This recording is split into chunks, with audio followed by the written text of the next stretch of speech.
Om Namo Bhagavate Vasudevaya. Om Namo Bhagavate Vasudevaya. Om Namo Bhagavate Vasudevaya. Vandeham Shri Guru Shri Juta Padakamalam Shri Gurum Vaishnavamscha Shri Rupam Sagrajatam Sahagana Raghunathan Vitam Tam Sajivam Sadvaitam Savadutam Parijana Sahitam Krishna Chaitanya Devam Shri Radha Krishna Padan Sahagana Lalita Shri Vishakanvitamscha Om Shri Chaitanya Prasadena Tadrupasya Vinirnayam Balopi Kurute Shastram Dristva Vrajavilasinihi Vancha Kalpatarubhyascha Kripa Sindhubhya Evacha Patitanam Pavanebhyo Vaishnavibhyo Namo Namah Jai Shri Krishna Chaitanya Prabhu Nityananda Shri Advaita Gadadhar Shri Vasadi Gaura Bhakta Vrinda Hare Krishna Krishna Krishna Hare Hare Hare Ram Ram Ram Hare Hare. Good evening, dear devotees. We are continuing our series on the Madhurastakam, our little diversion in our classes on Srila Rupa Goswami's Upadeshamrita, the Nectar of Instruction, which talks about this concept that Krishna is sweet. So we are delving into this hymn by Sripada Vallabhacharya, which is all about the sweetness of Lord Krishna. We'll only be covering one verse today because I have some questions to answer at the end. Also, it's going to be, a little bit more low-key class tonight. I was planning some more heavy stuff from our Bhagavatam class, but I figured, that stuff takes a lot of preparation. We have some festivals coming up. I may want to do something with them, so we'll get back to the third canto in a little bit. But for tonight, we are still here in, I believe this is verse 3 of the Madhurastakam, the 8 verses about the sweet one. The verse last week is very beautiful. Vachanam madhuram charitam madhuram vasanam madhuram valitam madhuram chalitam madhuram brahmitam madhuram madhurati pater akilam madhuram. Excuse me. His words, his character, his dress is sweet. His belly folds, his movements are sweet.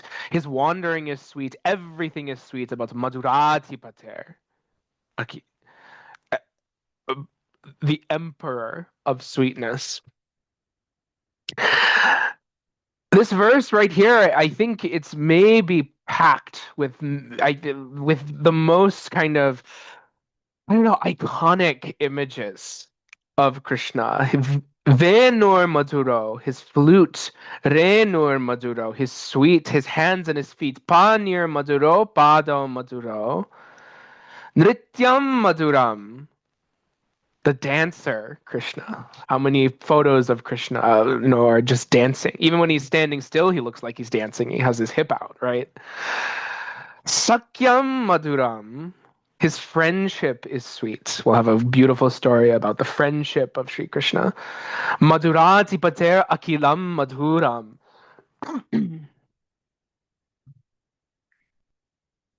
So skipping through what we had last time for verse 2, we dive into this first and probably the most iconographically present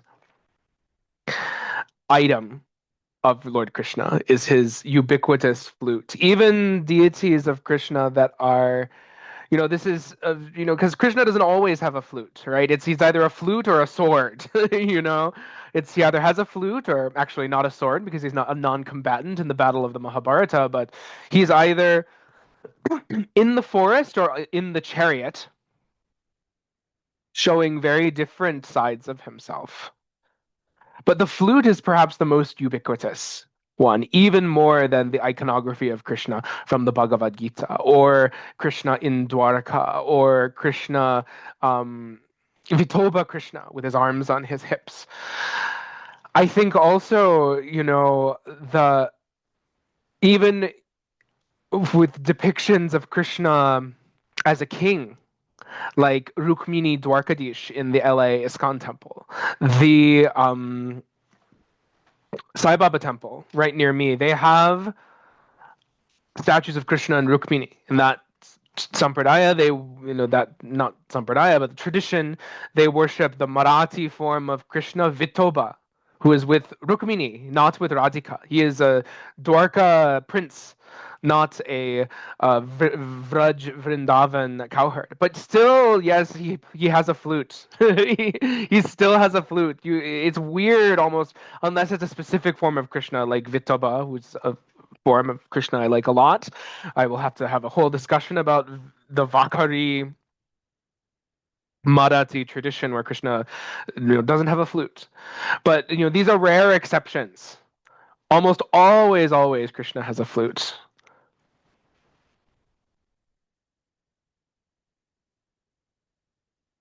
This is from Swami Tejo Mayananda, the Chinmaya Mission Swami, who wrote a commentary on this that I have been using.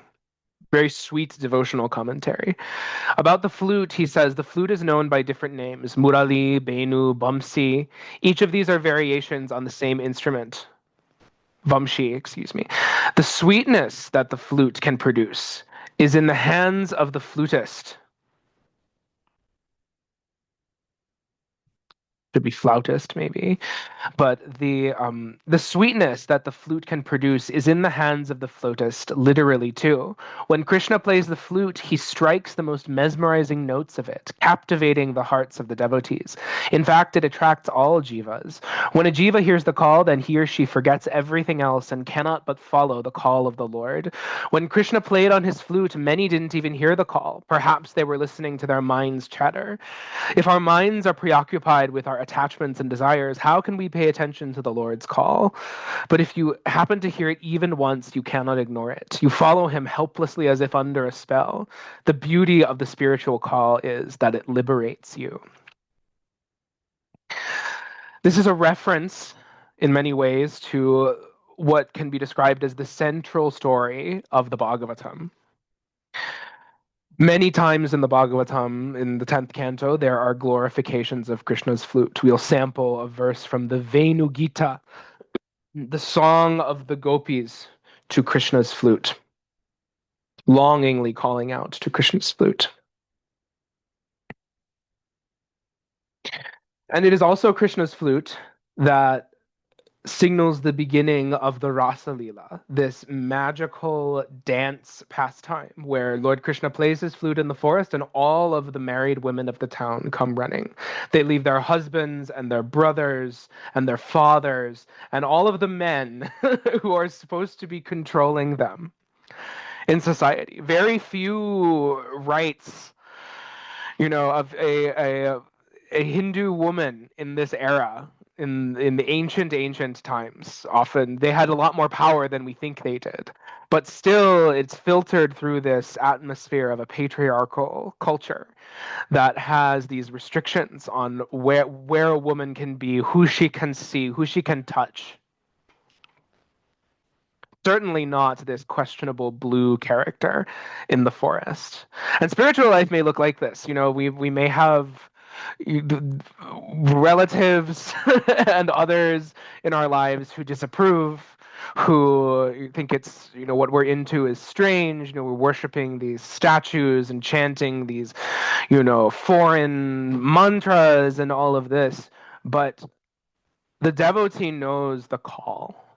No matter whom our Ishta Devata, our beloved Lord, may be, whether we worship Krishna or Lord Rama or Lord Shiva. Today is Pradosham, so many people are in Shravana month also. Many people are worshiping Lord Shiva.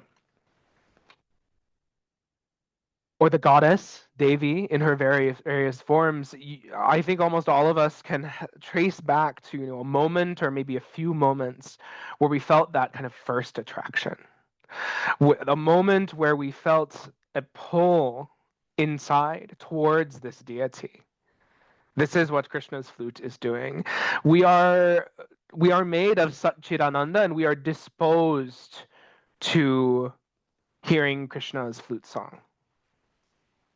singing through every flower, singing through the trees, singing through the wind. In the Gita, Krishna says, everything that is noble and magnificent and praiseworthy and good, that's my call. I am the taste of water. I am the light in the sun. You may think, oh, we're not in even in Bhauma Vrindavan, earthly Vrindavan. What to speak of Goloka Vrindavan? Where can we hear Krishna's flute or his ankle bells? But in the Gita, over and over again, Krishna is saying, in all of your experiences, where you touch love, where you touch joy, that's me calling out. And then that's a thing that doesn't depend on externals. It's something that is cultivated internally. And so the devotee learns to hear within the heart the sound of the flute. I notice, I've got glimpses of this, I must say, and sometimes in meditation. But I think many people have experienced this, that when we're doing japa, it's not just us calling out to God, singing to God, it's God is singing back to us. We hear and we listen and we chant. We listen and we chant. We listen and we chant. When we chant the holy name, Krishna is there in the form of the holy name. And so it's not only up to us to physicalize the chanting, we tune in and actually listen to ourselves chant. It's easy to chant over and something over and over again. It's very hard to listen into your chanting. The gopis were so tuned in their japa, in their bhajan, which wasn't even, they weren't chanting mantras, they weren't doing pujas, they weren't ringing bells, they were simply thinking of Krishna. And immediately this full experience that we take years of sadhana, like lifetimes of sadhana, to get a glimpse of in the spiritual world is experienced fully, totally. And that rasa manifests in the sound of Lord Krishna's flute.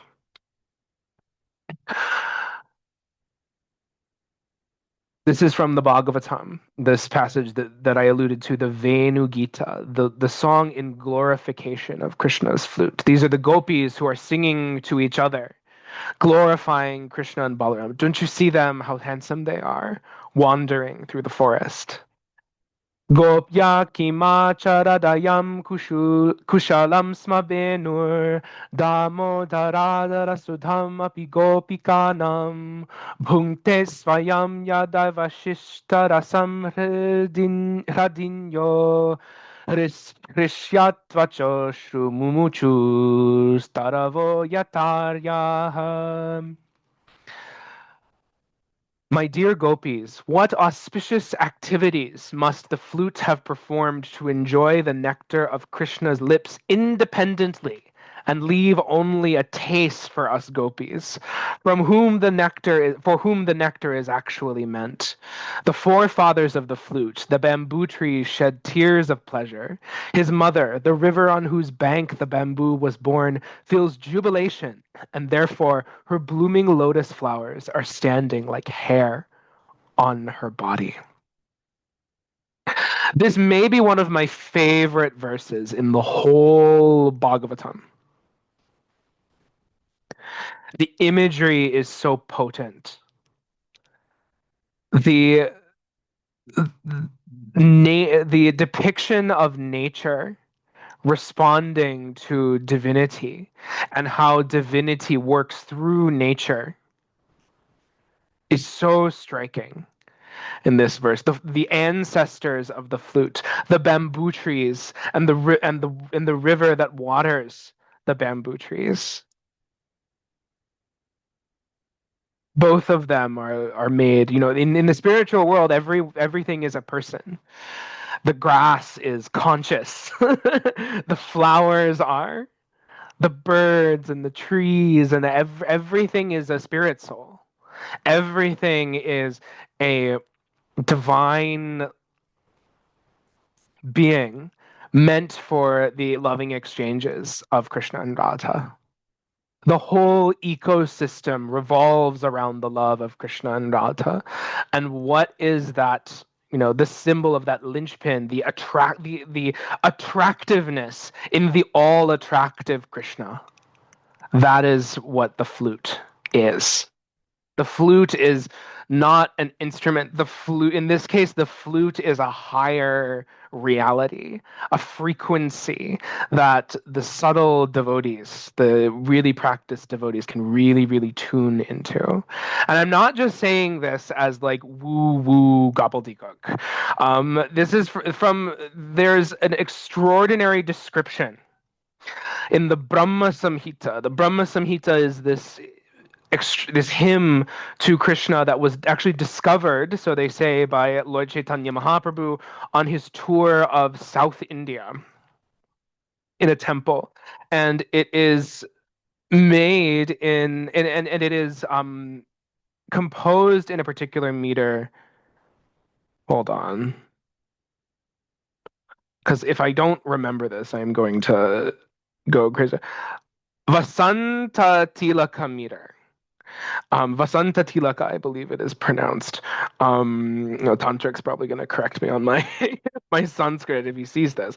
Um, this famous verse that in Balaji temples, Venkateshwara temples, this verse actually coming from the Ramayana, originally from the Valmiki Ramayana, that is forms the pattern of the verses that wake up the deity of Tirupati Balaji, that wake up Krishna in his very famous temple in South India. This is, the opening at least is Kausalya Supraja Rama Purva Sandhya Pravartate Uttishta Narashardula Kartavyam Daivamadikam Uttishta Tishta Govinda Uttishta Garuda Dvaja Uttishta Kamala Kanta Trilokyam Mangalam Kuru.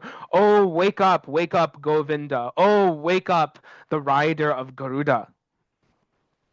Right. The opening verse is Kausalya calling to little Ramalala in the crib. Please, please wake up. And so this prayer called the Brahma Samhita is written in a similar form, although it describes with great, exquisite detail a multi-tiered, um, various hierarchy of divinity with the with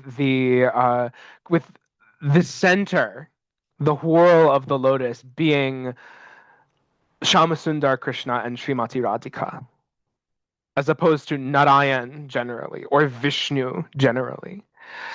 It's a very remarkable text, and it kind of lays out Gaudiya theological positions with regard to various forms and Hindu deities, and ontological position that influenced the writings of the Goswamis in their interpretations of it. It's hugely philosophical and complex. This is a verse from Brahma Samhita that they're probably familiar with, and it also has to do with the flute. Venum kvanantam aravinda dalaya taksham barhavatam samasitam bundasundarangam kandarpakoti kamaniya vishesha shobham govindamadi purusham tamaham bhajami.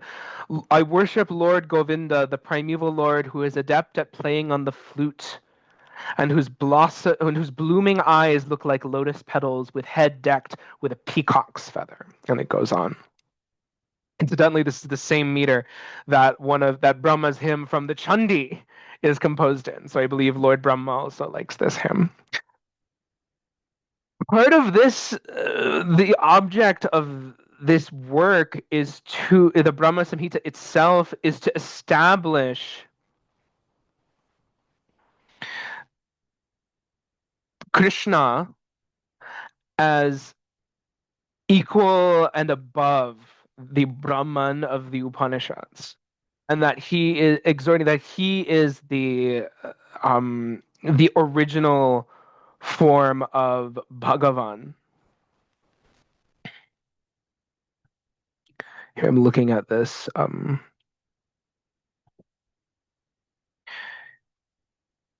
This verse here. Yasya prabha prabhavato jagadanda koti kotish vishesha vasudhati vibhuti vinnam tad brahma nishkalam anantam ashesha bhutam govindamadi purusham tamaham bhajami. I worship Govinda, the primeval Lord, whose effulgence is the source of the non-differentiated Brahman mentioned in the Upanishads, being differentiated from the infinity of glories of the mundane universe, appears as indivisible, infinite, limitless truth. So in that same vein, the hymn continues. Brahma, not Brahman, the creator deity Brahma, being desirous of satisfying Govinda, practiced the cultural acts for Krishna in Goloka, the lord of Svetadvipa, for a long time. His meditation ran thus. There exists, this is Brahma meditating on his lord, meditating on the supreme deity. And what does he say? There exists a divine lotus of 1,000 petals augmented by millions of filaments in the transcendental land of Goloka. On its whorl, on its center, there exists a great divine throne on which is seated Sri Krishna, the form of eternal effulgence of transcendental bliss, playing on his divine flute resonant with divine sound with his lotus-like mouth. He is worshipped by amorous milkmaids with their respective subjective portions and extensions, and also by his external Shakti, his energy who stays outside, embodying all mundane qualities. Then Gayatri, the mother of the Vedas, the goddess presiding over this famous Vedic mantra that embodies the sound of the Vedas. All Brahmanas are initiated into this Vedic mantra. It's considered the highest mantra. Om Bhur Bhuva Suvaha. This is this very famous mantra that many of us know, many of us chant. You're supposed to not be able to chant it without initiation, but the word has got out, and now it's playing in coffee shops and things like that. But it is a very powerful sound, and the embodiment of the Vedas, this sound is considered, is being made manifest. Gayatri, the mother of the Vedas, being made manifest, imparted by the divine sound of the flute of Sri Krishna, entered into the lotus mouth of Brahma, born from himself through his ear holes.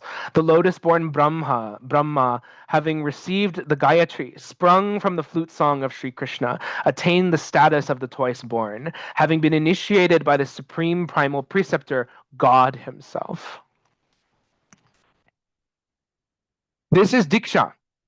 Right? When we take initiation from a guru, the sound enters our ear and enters our heart, and we begin to cultivate that sound, whatever mantra that we have, a Vishnu mantra, Shakti mantra.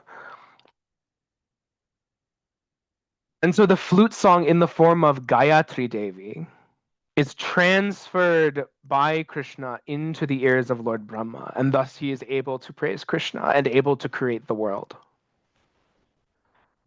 And the same thing happens, how many of our lineages go back to a divine figure like this, who go back to Brahma, who go back to Narayana directly, who go back to Lord Shiva or Lord Dattatreya. My own lineage goes back to Dattatreya. The Gaudiya lineage in particular goes back to Brahma, as evidenced by this hymn. And so that holy name that we receive at the time of initiation is non-different from that sound element, the deity in the form of sound. Think Shiva's Damaru. Think the wild ululations of the Dakinis and the Yoginis praising Ma Kali, the roar of Ma Kali. Right, she roars like a lion, and the whole universe trembles. The twang of the bowstring of Lord Rama. The most kind of tangible image of that phenomenon, of the God as sound phenomenon, is Krishna's flute. Why a flute, though, is the question. Why a flute? Why not a guitar? Why not an accordion? Why isn't the Lord of the universe playing a singamajig for us? Why is it a flute? Well, it is a common instrument for cowherders. Right? It's practical. You can tuck it in your pocket. No need for a stand. No need for a case. Right? With real expensive flutes, you need a case. Krishna's like simple bamboo, homespun. This isn't Yamaha or anything like that. It's a village flute. He can just tuck it in his for lila practical reasons, right? And there are many other deities that have more quote unquote sophisticated instruments. Saraswati Devi plays the veena, extraordinarily simple, but also like deeply resonant and complex instrument. You have images of Lord Ganesha playing the sitar, or these images invoke the rasa of the deity, the flavor, the mood of the deity. I also think, it's significant that the flute is one of the instruments that is closest to the human voice, I think. It is one of because it is, the voice also is a wind instrument. And so this ties into mantra, right? So it's very easy to have this image of the vibration of the flute and the vibration that goes through our body as we chant, as we do our japa, as we sing kirtan, as we sing bhajans. That physical feeling is very, very present.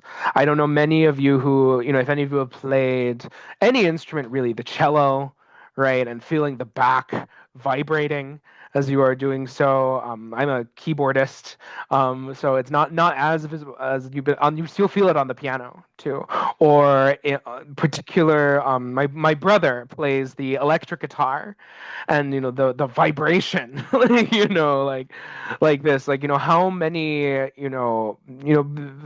this the deep the deep somatic bodily experience of vibration is always spiritual for us. How many of our ceremonies have drumming circles all around?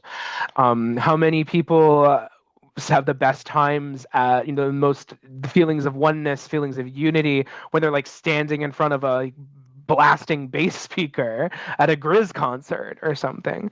That primeval sound. There's a great podcast on the Emerald podcast. Josh, if you're listening, fantastic, beautiful pieces full of devotion. And one of them is with Trevor Hall around Priyadas about sound. Um, about the Yes, this is it. This is also it. So in the chat it said, this is totally subjective, but flute sounds so light and airy that I associate it with the lightness and freedom of Sri Krishna. Yes, absolutely. It's a very like it's portable, like right. It has a and it's also kind of singular, and it's clear, and the it's uncluttered, so it's cuts to the heart directly. And so in many ways it could only be a flute that pierced the hearts of the gopis, right? There's something about that sound, especially like an Indian style flute. If anyone's heard one like professional flute playing, um it's really quite something. And so the vibrational aspect of, there's parallels to mantra, parallels to the subtle body. There are many reasons why a flute. Swami Tejomayananda, misspelled, I'm so sorry, gives a slightly different answer. Gives a simpler and more devotional answer. The gopis and the gopas were jealous of the flute. They wondered, what are the merits acquired by this flute that he always keeps it with him? And that too, close to his lips. The flute is made out of a bamboo reed. The bamboo shoots brave heat, chill, and rain. Moved by their penance, the Lord chose them as material for his flute. Also, remember, the flute is one instrument that is completely hollow. and people pierce through it to make holes. The flute says, I did tapas in the form of a shoot, then people dented me with holes. I was okay with that too. Then again, I surrendered myself into the hands of the Lord, allowing his music to flow through me. The flute is a symbol of offering ourselves.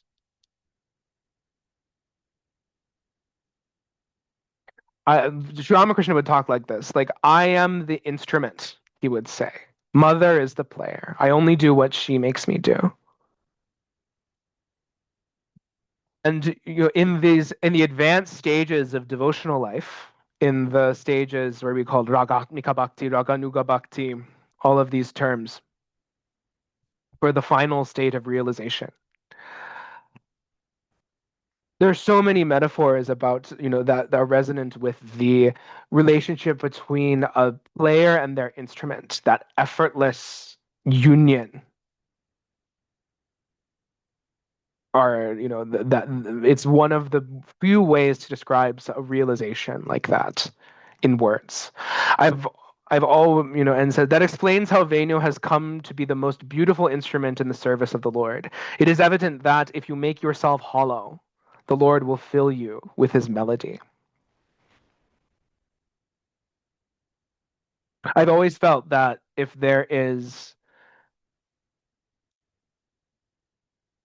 first of all, this point about being hollow. It's very hard. Usually we are filled with so much. But even if we can make a little bit of space, if we can put aside our worries, our fears, our paranoia, our everything, and listen to that love that's echoing through our hearts. We fill our minds up with so much. We fill our bandwidth up with so much that we can't even hear the subtle vibration coming from the Lord in the heart. And so Swami Tejamayananda is inviting us to make a little space for the sound to come through. I've always felt, to wrap this section up, I've always felt that the closest thing on earth, the closest secular thing on earth that we have to like a religious experience is music. Uniquely, with all my respects to painting and poetry, even drama, right? Nothing, for me at least, nothing quite hits like music.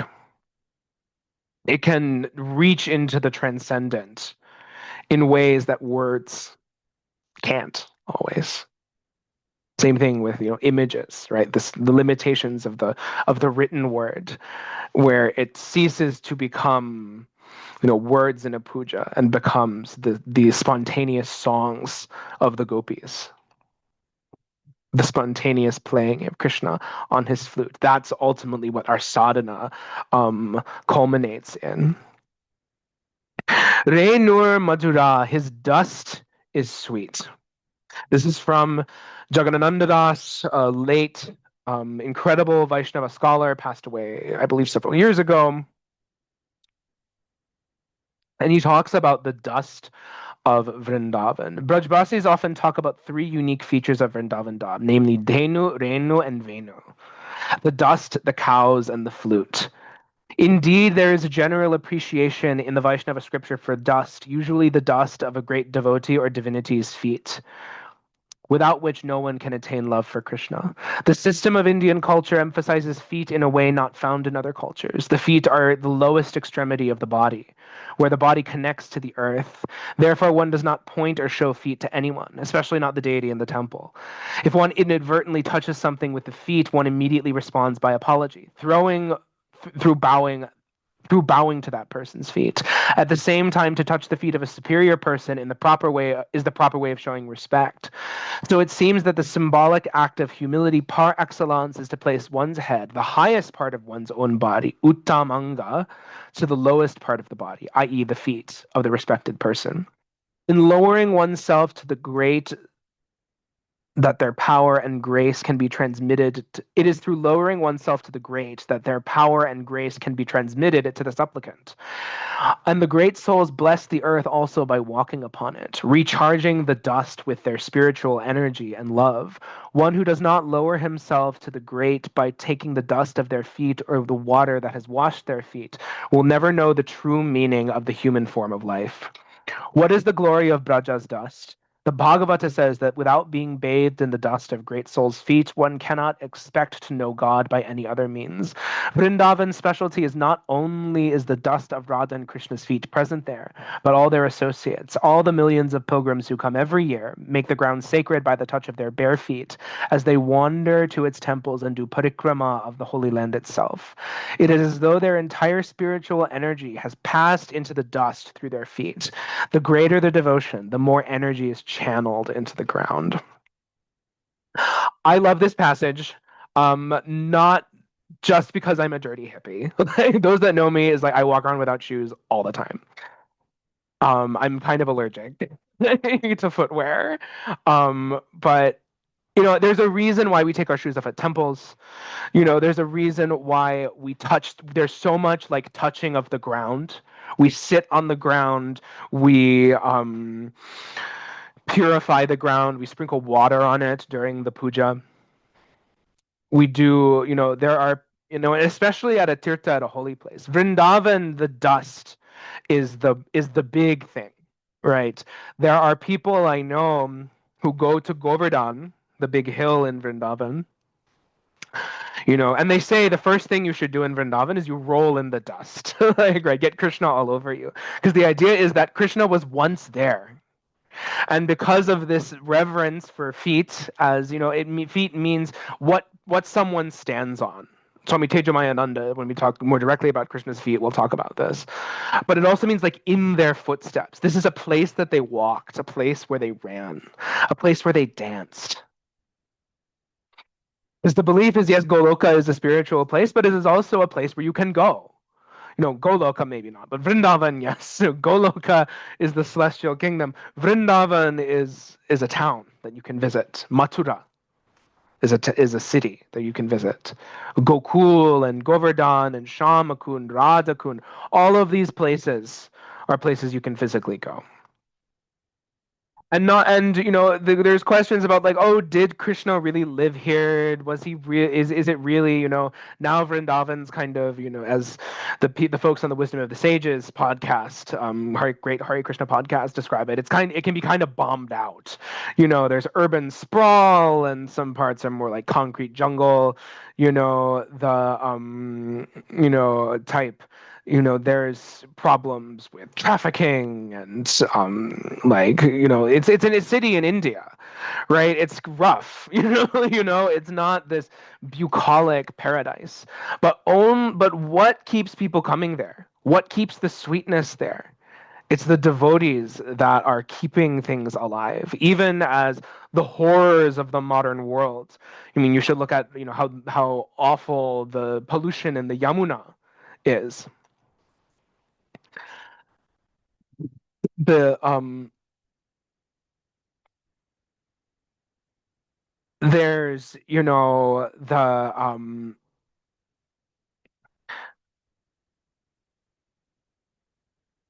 the saints that walked this way, the saints that lived under trees, the saints that walked on the known and unknown. This was not only this is not only a place where very famous people like Rupa Goswami or Sanatan Goswami or the I'm blanking my mind. All of the six Goswamis, Gopal Bhatta Goswami, or Vallabhacharya went, or the acharyas of the Nimbarka Sampradaya. Ordinary people who've walked miles and miles, traveled, huge distances to come to this place. Their devotion is there too. Babajis and saints that we'll never know about have walked on the dust of Vrindavan. Now, do we have to go to Vrindavan for, you know, for this to be accessible?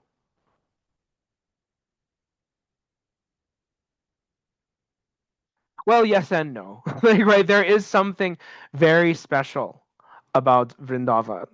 But, and this is, like this picture, Mahaprabhu, when he went to Vrindavan, this very mystical image of Krishna himself for the first time realizing the nectar of what walking on his own dust feels like. I would say that every temple we build, including our own temples, can be Vrindavan. Can be, the ground of Vrindavan is wherever Krishna is worshipped. That's why Prabhupada came to a place and like in West Virginia named it New Vrindavan and said that New Vrindavan is non-different from original Vrindavan, which in turn is non-different from celestial Vrindavan. Krishna not only came to India, but Krishna came to the earth. Lord Ram came to the earth. Mahaprabhu came to touch his feet on this earth. The scriptures say that these avatars, Ramakrishna, they have sanctified this land with their presence. Why do you think so many people are fighting over this tiny strip of land on the coast of the Levant, like right now? Is that the spiritual energy and the connection is so strong there for so many people? Where where Muhammad and where Jesus and Elijah and many other all of these figures have left their imprint. What to speak of the Lumbini stupa of the Buddha. All of these pilgrimage places, they all find their home on the earth.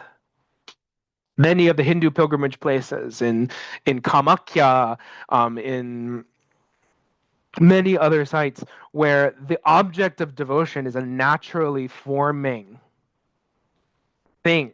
Amarnath, the I believe it's Amarnath, which is the Shivalingam made of ice that is worshipped. And so we can read this in a broader sense of making the claim that God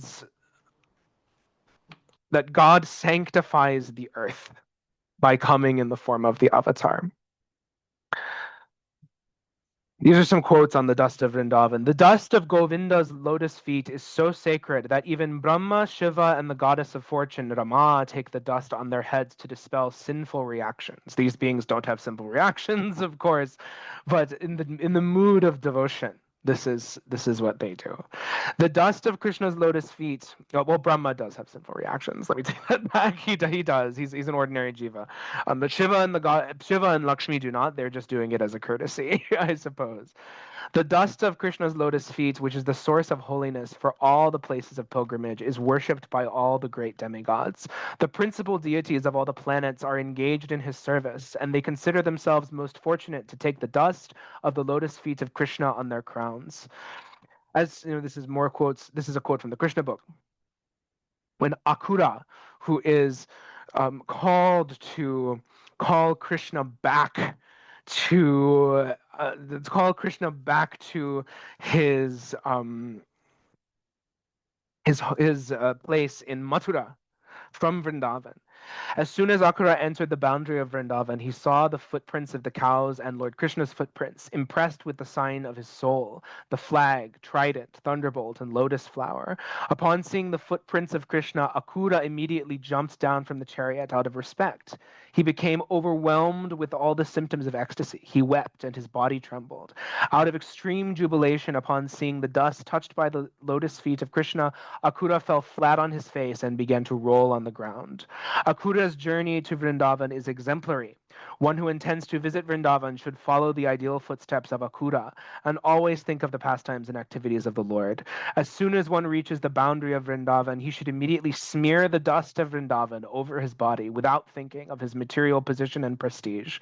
Actually, one cannot go to Vrindavan by purchasing a ticket. The process of going up to Vrindavan is shown by Akura. What does Akura do in this situation?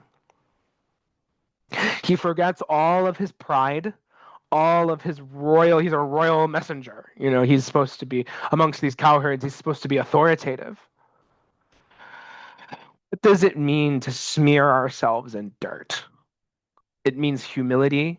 It means deep connection, deep embodiment. That is one thing that I want to get across about the experience of bhakti is it is embodied, physically enacted.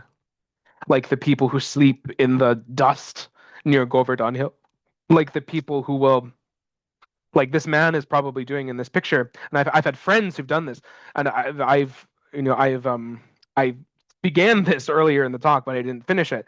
But they will go to the hill of Govardhan and do what's called Dandavat Parikram. Parikram, you go around the hill. Many people do parikram in a couple. You can do it in like a morning if you walking around the mountain to pay your respects. But there are other people who will take a stone or a rock or a marker. They will lay down in the dirt face down. They will get up, they'll move their mat to where the rock is, put the rock forward, bow down, and do it again and again and again, over and over again, bowing to this mountain all the way around. To really immerse oneself in the energy, the dust of Vrindavan. And while, I pray that every one of you, including myself, I'll, if you don't want to do it, when I go, I'll do it for us all, like Giriraj, who's in the other room right now, one of my chosen, I shouldn't say chosen, one of the deities that chose me, Govardhan Hill. May he grant us all permission to roll in the dust at the feet of Govardhan Hill. But that takes real humility and real fortitude to keep going. So what does it mean? Like, I love this, and I think I may have to cut us off mid-verse because we've been going for an hour already and I have puja to do later tonight and like all these things. But I love what Srila Prabhupada says is one cannot go to Vrindavan by purchasing a ticket. There are probably people listening to this who have been to Vrindavan. I have never been to Vrindavan. I hope we all get a chance to go. Wouldn't it be fun to do a group trip? I know that's super unrealistic, especially at this point, but it's like, I don't know. If the Sangha keeps growing, it's gonna happen. Bhakti Yoga, like field trip, go to India, or whatever. Regardless of if ever we get to go, and I pray that me and you will be, and all of us all will be taken to the Dham, and we'll be able to get blessings of the sadhus and see the famous temples and have this experience. But through the opening of the heart, through the opening of the heart chamber, so we can let the sound of the flute flow through, that's where our experience of Vrindavan begins. Vanchakalpatarubhyascha kripa sindubhya eva cha patitanam pavanebhyo vaishnavebhyo namo namaha. All glories to the assembled devotees. Hare Krishna.